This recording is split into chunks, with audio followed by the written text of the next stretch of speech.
the entire world running away from a burning building, and then natalists standing there laughing. And this just shows the Ponzi scheme that procreation is in so many ways. This one's a bit brutal. In this video, I'm going to be taking antinatalist memes way too seriously, reacting to them, dissecting them, and of course, enjoying them. I don't think there's anything else to go over, so let's get into it. So this first one, we've got a kid chilling in the void, and then their parents hitting them over the head with the gift of life. So, not to reference myself too quickly, but I've done a video on why life being a gift is bollocks, debunked it, so go check that out. But basically what this meme is saying is that obviously there is no kid chilling in the void, but the thing basically being represented here is that before you create someone, they don't exist, there's no problems they have, anything like this, there is no them. And often there's this sort of imagery of like, you know, peacefulness or calmness in the void. Obviously that is something we can describe it as, but there's no one actually experiencing that, obviously. But then people come along and think they're giving someone the gift of life, and actually they're basically just fucking someone over, creating them, disturbing that peacefulness of the void, as it were, and bringing them into a world where now they've got loads of problems that they've got to solve, things they've got to alleviate, and basically coming into existence isn't an advantage, it's a disadvantage over never having come into existence. Next one, you've got the unborn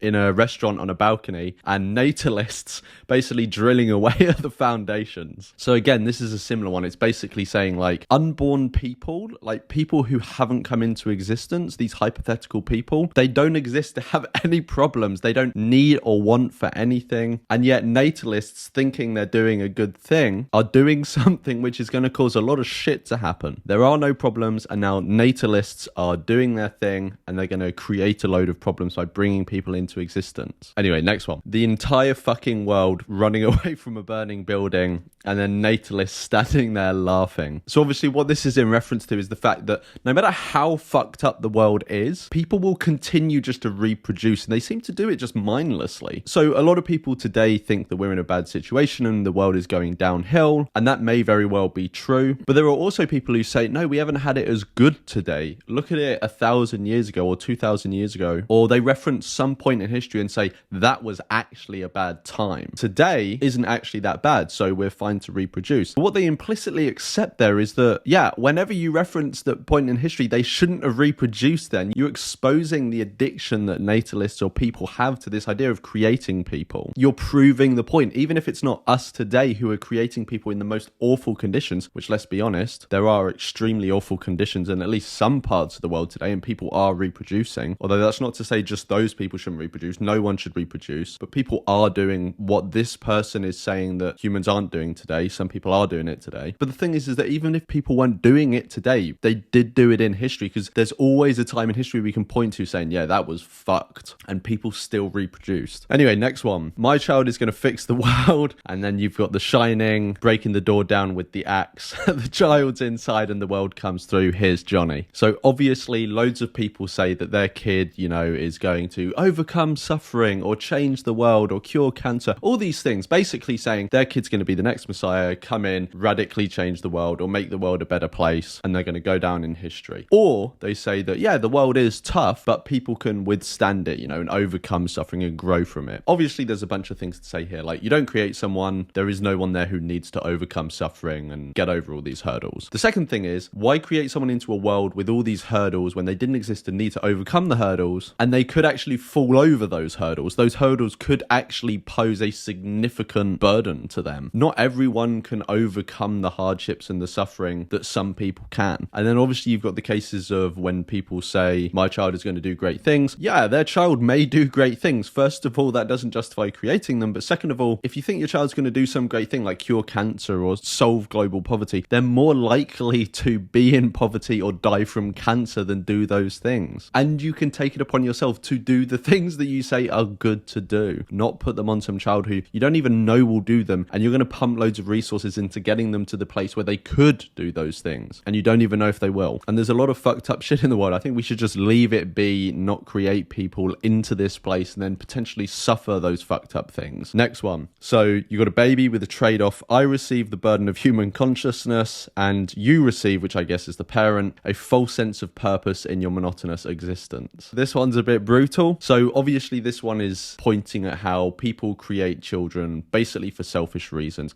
often for meaning, or people just need a sense of something to do in life. What are we to fill up our lives with if not copy everyone else, create a child, and put a significant amount of our time and resources into raising them? People create children often because they have some issue or problem in their life and they need to find a way to alleviate or solve it, potentially, obviously, because it's not guaranteed. So they create a child and use that child as a means to their own ends, whilst while putting the burden of consciousness on this child. Being a human isn't easy. Being a sentient being isn't easy. And people try to solve their own issues by putting problems on other people by creating them. Crazy. Next meme. My life has no meaning. Maybe the meaning of my life is to make an offspring with a meaningful life. My life has no meaning. Oh no. And this just shows the Ponzi scheme that procreation is in so many ways. You know, in economic ways, in the ways of meaning, like's been pointed out in this meme, in that, look, it depends on obviously your beliefs about the universe, but I am a cosmic nihilist. I don't think there's any ultimate meaning in this universe. I haven't seen any good reason to believe there is. My understanding is that we are just here. We came about through natural processes, and there's no ultimate meaning in our lives. Obviously, we can create terrestrial meaning interpersonally and within our species. Like, I can try and achieve something great in life that's going to help others, but there's no ultimate meaning to our lives. And the bitterness of that can sting for a lot of people, even if it's subconsciously. And so they create a child to bring themselves some meaning or some distraction, I guess, in life, but then they've just passed the burden of finding meaning and finding distraction to this next child who has to do the same thing, and the cycle continues. Depressing. Next meme. We will not mess you up like our parents messed us up. A whole new kind of fucked up. Again, people create children because they want to try and either right the wrongs that happened in their life rather than try to do that themselves and overcome them themselves. They create a child to distract them from that, or feel like they can live their life how they wanted to through the child. But often what they do is just pass their issues on to the next child. It's like the poem by Philip Larkin, which I'm not going to get word for word, but he's basically talking about how our parents fuck us up, pass on their issues to us, add a few in just for good measure. Man hands on misery to man, deepening like a coastal shelf. Get out whilst you can, don't have kids yourself. I've done a video on the poem, which I probably just butchered, and I'll link it in the description so you can check it out. But he basically, in a poetical form, makes this meme and gives it the explicit antinatalist twist that it needs. Next meme. Dad, I need some money. What for? Because you forced me to exist on a planet which requires arbitrary pieces of paper to exchange for basic needs. So this kind of gets into like the burden that people put on others by creating them. You create someone who is all kinds of wants and needs. They are instilled in them when you create them. We have biological, psychological, cultural, social, all sorts of needs and wants. And we have to put in effort to try and satiate them. But we exist in a world or a universe that isn't bent towards helping us satisfy them. If anything, it's often bent towards us not being able to satisfy them. And we've obviously, as humans, set up different political, economic structures that go to some extent to help satiate our needs, like coming up with money that helps us function to some degree. But it would have been better just not to create someone so that they don't have to get these arbitrary pieces of paper to fulfill the needs that you instilled in them by creating them in the first place. Next meme. Me explaining to my parents why I'm not having kids. This curse ends with me. So this one basically makes antinatalists very grandiose. So we're not having children and we're trying not to cause other sentient beings to come into existence because we don't want to create individuals who are going to suffer. But a very grandiose way of putting that obviously is something like my bloodline ends with me, the suffering ends with me, or this curse ends with me. Basically pointing out how each generation's handed it on to the next and we're going to say, bam, no, the buck stops with us. Next meme. Natalism getting uncovered by by, is it Fred in Scooby-Doo? I haven't watched it for years. Let's see who this really is. Selfishness, which often it basically is. Often people will come up with all sorts of highfalutin reasons why they've procreated, try and come up with all these elaborate justifications, but ultimately people have children, people reproduce, people create other sentient beings because they want to, because it serves some need they have. It is extremely uncommon for people to not want to create someone, it be against their own interests, and yet altruistically say, I'm going to create it for the greater good or for the benefit of someone else or blah, blah, blah, blah, blah. Which again doesn't make it ethical, because they're still using that child as a means to create problems that are here now when that child didn't exist to even care about those problems. But ultimately, a lot of the reason that people procreate does just come down to, I want. Next meme. It's in someone's best interest to be born. Are these ghost fetuses in the room with us now? Which this one's funny because so many people talk as if there are ghost fetuses out there, that they're helping by bringing into existence, but there are none. There are not ghost fetuses. I think as Ricky Gervais says, scratching at the door of a cabinet, trying to get into existence. No one exists to want to be born. Once you create them, then they have all these needs and desires and want a good life. But you can't appeal to a good life to create someone because they don't exist for that good life, good in our terms, not on their terms, because they don't exist to have any wants or desires that we can measure this to be good against. And yet people talk about unborn people as if they do actually exist and we would benefit them by creating them. Next meme. Son, I've put something breathtakingly unpleasant inside one of these drawers. Huh? Which one? That's the point of the exercise. You don't know. You just have to choose one to open. So what's in the other drawer? It may be a great reward, or it may simply be empty. Indeed, it may be something even worse than unpleasant. Make your choice now. I don't like this game. This game is a precise replication of existence. To reject it is to reject your very right to draw breath. Well, can I skip the drawers and just flush my head down the toilet? That is in the spirit of the game, yes. So this obviously points out the fucked up choice that we make on someone else's behalf when creating them. Obviously in this meme, it's a parent making a child choose for themselves, which obviously in reality doesn't happen because the child doesn't exist, but we create them and therefore choose to run the risk on their behalf of extraordinarily bad things happening them in their lives. If we think about the drawer as an analogy, so when we create someone, there are all sorts of routes that their life could go down out of their own choices or the choices of others or just natural things that happen in the world. Their life is going to end up somewhere. And so you can imagine these as different drawers that you can open, each one being a different life that this person will lead. Some of them will be extraordinarily bad, some will be good, some will be mediocre, or probably many would be mediocre. And what we do is open one of these drawers, often basically at random, and go, whoop, that's your life, or that's going to be your life. It's a messed up game and we should stop playing it. Next meme. Humanity looks away from children in poverty and orphanages and looks towards pump out more babies. It's very true. There's so many people who already exist, so many things we've got to solve or alleviate in this world already. Why create more people to be burdened by the same issues, but also divert resources away from alleviating the issues we have at the moment? Adopt, don't pop, as they say. Next meme and final meme. Were you born without your consent? Well, you may be entitled to financial compensation. So this one's amazing. This is so funny. So this is Saul Goodman from Better Call Saul or Breaking Bad, who's known as a sort of bent lawyer. And obviously we're all born without our consent. And so if this was done to an existing person, if something as serious as creating you with all the implications was done to someone who already exists, something equivalent in magnitude was done to them without their consent, they were consulted in no way at all, and it was done to them by a random person, and that random person knew that they would be doing that to someone, obviously this would be something we'd be able to sue over and get a lawyer involved and get some form of compensation for. Now, I'm not saying that antinatalists should actually practically do this, go out and start suing their parents and trying to get as much money as they can. This is just not going to lead to a healthy dynamic. But we should at least recognize this, and then hopefully people who have created someone can move towards taking on more of a responsibility for what they've done than they already do. And I know parents do take on responsibility. Obviously, they look after their children, oftentimes, not always, and they provide for their children to an extent. But I think once you realize the magnitude of what you've done to someone by creating them, it then expands the duties you have to that child once they exist, which often go beyond what people generally do at present. So those are all the memes. Let me know what you thought of them. Have I missed any good memes? Let me know in the comments. Have a Merry Christmas, and I will see you in the next one.